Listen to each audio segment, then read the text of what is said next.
Hi everyone, welcome back to the Clock Shop. This is Jim with JR Clucker on eBay.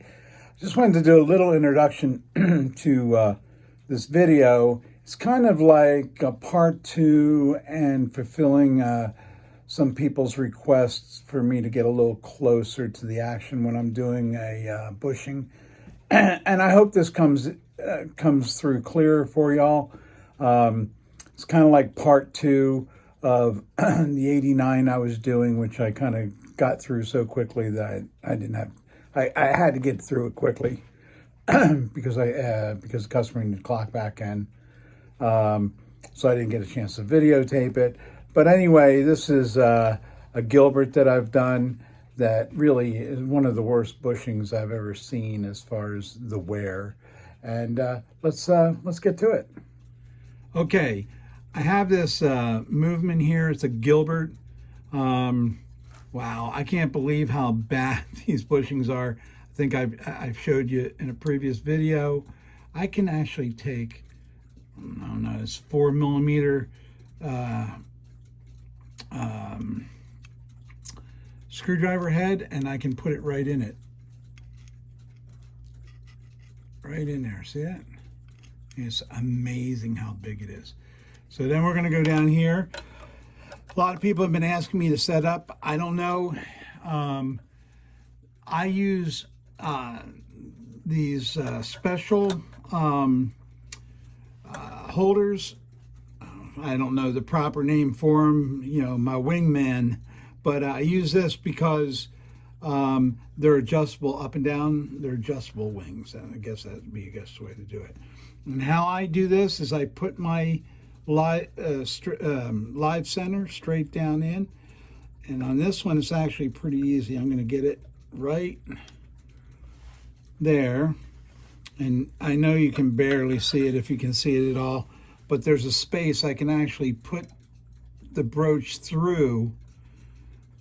The point on my live my live center is in there where I want it to be, and this hole is so big that I can actually put this brooch in there. All right.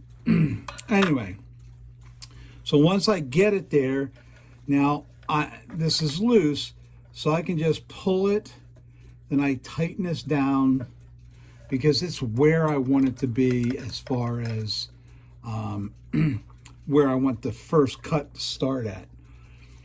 This particular one, I gotta be very careful because it is so big. I just shot it. It is so big that it could actually break my brooch, and if I'm not really careful. And by being careful, I mean, well, one, I want to make sure.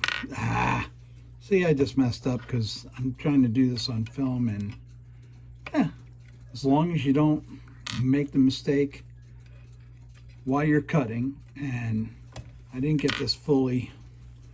So I come down here again. What I do is I just tighten up here. It's in there. I need to tighten up and drop it a little bit more. Okay. So now it's in there. Now I can, again, I can put the brooch in. Okay.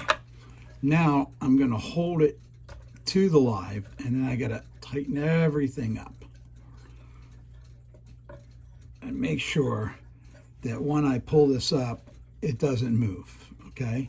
Because that's going to be the important part. And when I tell people I put pressure on the brooch, I'm just putting things away. I really like to have everything in its place. All right, so when I take this first small brooch, the one that's probably the most danger of breaking, because as I bring it down in here, all right, I'm trying to hold this so the camera won't be able to see. Let me see there. Okay. When I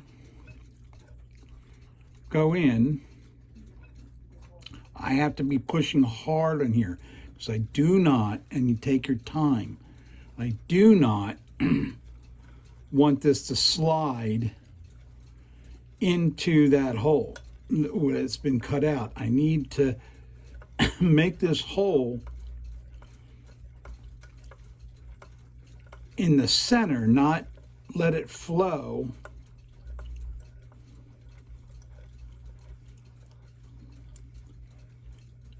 All right.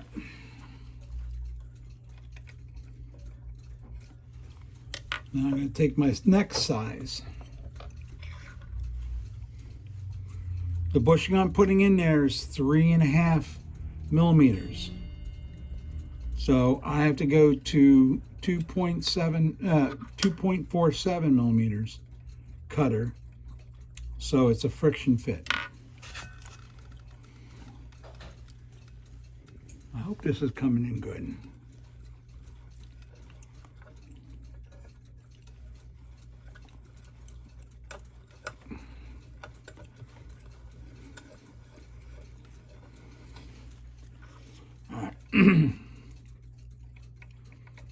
Since this is such a big one here, I really need to get in and make sure that I have not drifted off the hole. In order to do that, I got to take the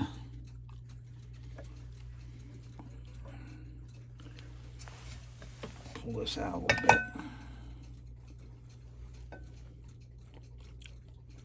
It looks pretty good. All right.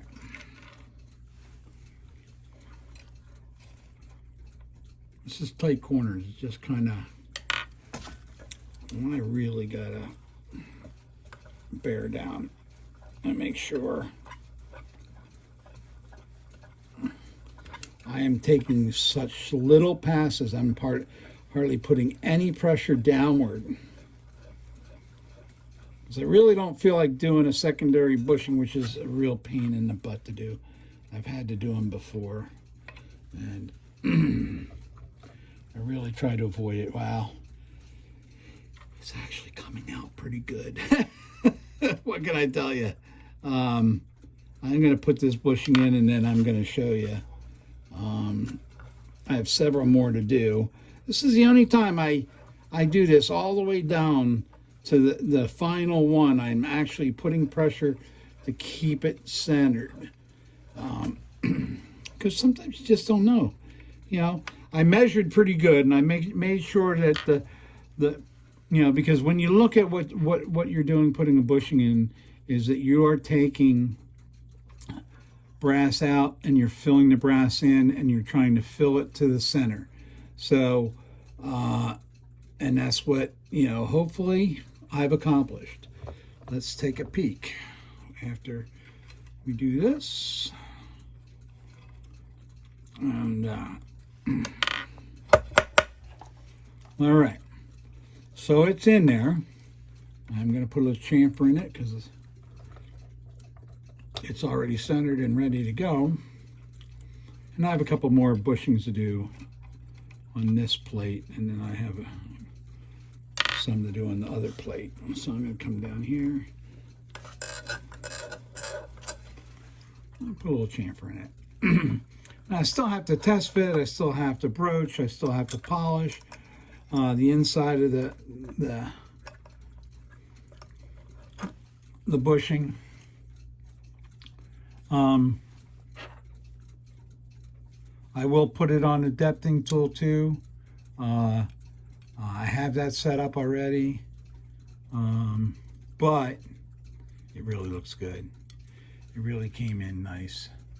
So that big hole is gone, and we're good. We're really, really good. So I hope this explains a lot to you what it's like. That's probably the most extreme case I may have ever had. I really thought it was going to be outside of this bushing here, and then outside that the new bushing, I was going to have to get one that was supersized. Also, you can put a big bushing in, put a second bushing in, and then ream the hole for that. But I'm glad that I didn't have to do that. Anyway, and it's on the escapement gear, and best thing. Whenever, whenever you have one that you see it that bad, oftentimes the wear is also on the pivot. Get that gear on shape. It's also on pivot, but this has no wear. And I polished it before I measured the bushing, so it's ready to go. Now we'll just get the rest done. Anyway, let me just here. This is me. Anyway, thank you for stopping by, and we'll see you next time.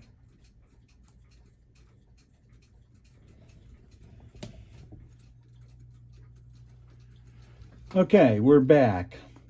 That nightmare bushing came out really nice. Let me just get it up here. There we are. And we got the rest of the bushings in.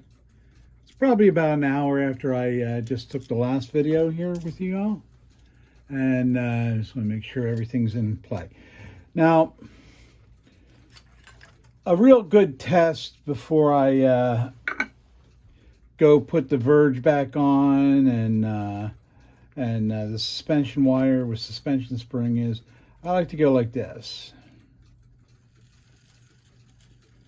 Because if it's rolling like this,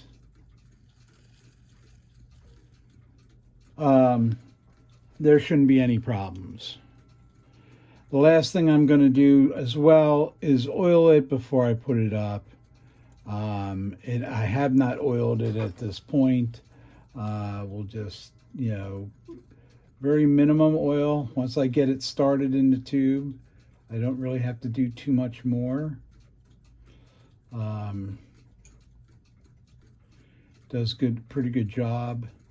Now these are new springs. I have pre-oiled the springs. As I said, I don't use a lot of oil, just enough to get in there. I don't fill the cup. Put a small little drop, and come around the other side. I'll put a little there, and as I said, these are all pre-oiled. I cleaned and oiled them as I took them out of they're brand new, so on these springs, when you're putting brand new ones in, just be careful that you form them the middle to the arbor. Take the extra moment to do that. It really saves the spring. And anyway, just go back over and make sure everything's done. Now that I've done the oil, and I use a thin synthetic oil. Anyway, synthetic clock oil. But it's like butter. It's like butter.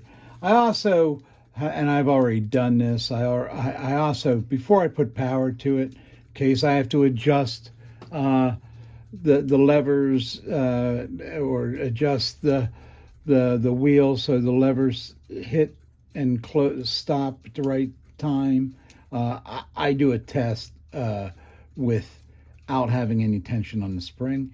It seems to be fine. Now, if I can only find what oh, here we are. Then I'll put the verge on. I'll put this is a customer's clock, so this is a kitchen clock, and I already have it in the test stand, and I will go ahead and wind this, take my clamps off, and start testing. And it'll be ready to go back here. I'll be able to put the computer on it and set it for time, and it should be going back in a few days. Anyway, Thank you for stopping in, and please subscribe. We'll be doing a lot more of these videos as I'm training my son right now, and so we'll be adding more training sessions with him. Anyway, thank you again for stopping by, and we'll see you next time.